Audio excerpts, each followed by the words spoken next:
When the island demands a sacrifice, will they surrender to fate or defy it?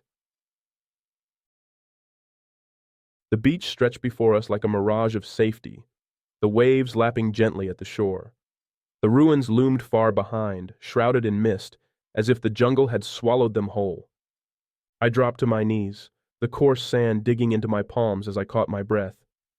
Ava sat beside me, clutching her satchel as if it were the only thing anchoring her to reality. "Did we pass?" she asked softly, her voice nearly drowned out by the sound of the ocean. I glanced over my shoulder at the jungle, half expecting it to retaliate for our escape.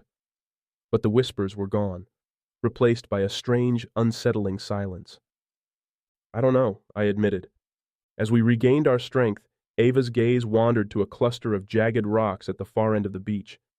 Something glinted in the sunlight, and curiosity sparked in her eyes. "There's something over there," she said, already on her feet. I followed reluctantly, every instinct warning me that we weren't safe yet. Nestled among the rocks was a pedestal, much like the ones we'd seen in the jungle, though this one was weathered and cracked.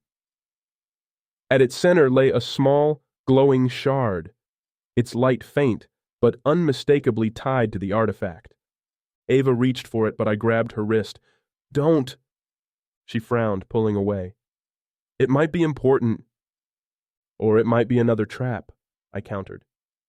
Before we could argue further, the shard pulsed, and the sand around us began to shift.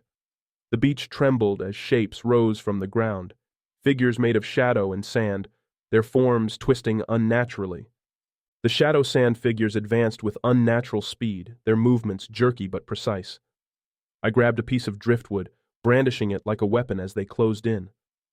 Ava scrambled back, clutching the satchel tightly. "What are they?" "Does it matter?" I shouted, swinging the driftwood at the nearest figure. It crumbled on impact, but another took its place, its claw-like hand swiping at me. Ava pulled a small flare gun from her bag, firing it into the mass of figures. The flare erupted in a burst of light, and the creatures recoiled, their forms dissolving momentarily. "Light hurts them," she said, reloading quickly. We fought our way back toward the jungle's edge, the figures retreating into the sand as the flare's glow faded. When the last one disappeared, the beach fell silent once more. We collapsed against a fallen log, our breaths coming in ragged gasps.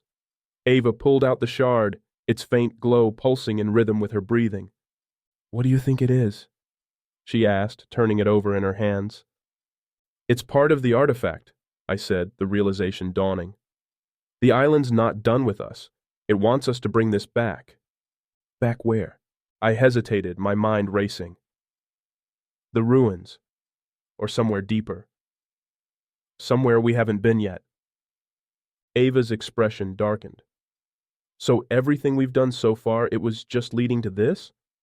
I didn't have an answer. The decision to return to the jungle wasn't easy, but the shard's pulsing light left us little choice. It acted as a guide, glowing brighter when we moved in the right direction, and dimming when we strayed. The jungle was different now. The paths were narrower, the air thicker, and the trees seemed to watch us with an almost sentient awareness. "We're close," Ava said, her voice tinged with both excitement and fear. "How can you tell?" She held up the shard, which now glowed brighter than ever. "It's pulling us somewhere." The shard led us to a second ruin, smaller than the first, but no less imposing. Its entrance was marked with symbols we hadn't seen before, spirals that seemed to shift as we approached. Inside, the air was colder, the walls lined with glowing veins of light that pulsed in time with the shard. At the center of the chamber stood another pedestal, this one holding a small, intricate puzzle box. Ava stepped forward, her eyes fixed on the box. "This must be the next test." I grabbed her arm. "Wait, look at the floor." Beneath the pedestal were faint outlines of figures, shadows etched into the stone, their forms twisted in agony. "This isn't just a test," I said grimly. "It's a trap." The pedestal emitted a low hum as Ava approached, and the whispers returned, though fainter this time. "One must choose. One must lose." Ava turned to me, her expression conflicted. "It wants a choice." I stepped closer, the shard in my hand glowing brighter. The puzzle box seemed to pulse in response. its intricate patterns shifting. What if the choice isn't between us? I said. What if it's asking for something deeper? Ava hesitated, then nodded. Like what? I didn't have an answer, but as I reached for the box, the room trembled and a vision consumed me. In the vision, I stood on a cliff overlooking the ruins. The island stretched out before me, its jungle burning, its ruins crumbling into the sea. The whispers were deafening now, their words clear.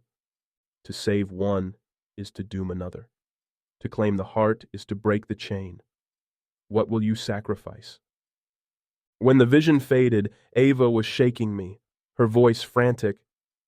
Ethan, what happened? I told her about the vision, about the island's warning. She frowned, clutching the puzzle box. So we're supposed to choose between saving the island and… what? Ourselves? Or something worse, I said. The room began to collapse as soon as Ava placed the puzzle box back on the pedestal. The whispers turned into a roar, and the ground cracked beneath our feet. Run! I shouted, grabbing her hand. We sprinted through the crumbling ruins, the shards' glow lighting our way. The walls caved in around us, but somehow we made it back to the jungle. The shards' light dimmed, and the jungle grew still. What now? Ava asked, her voice trembling. I looked at the shard, then at the jungle stretching out before us. Now we find the heart, I said,